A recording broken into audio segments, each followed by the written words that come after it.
আসসালামু আলাইকুম ওরহমতুল্লাহি ওবারাকাতুহু। প্রিয় ফেসবুক বন্ধুরা, আমার আপনাদের সামনে এমন একটি গাছের পাতা উপস্থাপন করতেছি যে দেখেন, এই যে সাজদা গাছের পাতা, এগুলো মূলত যারা ডায়াবেটিস রোগী তারা যদি এগুলোর পাতাগুলোকে শুকিয়ে গুঁড়া করে ওষুধ ছোটো বড়ি অথবা ট্যাবলেটের মতন বানিয়ে যদি খায়, যেভাবেই খায় খেতে পারে, অনেক অনেক উপকার আছে। যেহেতু আল্লাহর গাছগাছালি জিনিস তো আসলে অনেকটাই উপকার আছে। আপনারা যাদের ডায়াবেটিস আছে তারাও খেতে পারেন ইনশাআল্লাহ, আল্লাহ পাক মাফ করবে ইনশাআল্লাহ।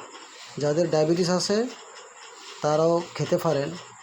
দেখুন, এই যে সাজদা পাতা, এগুলা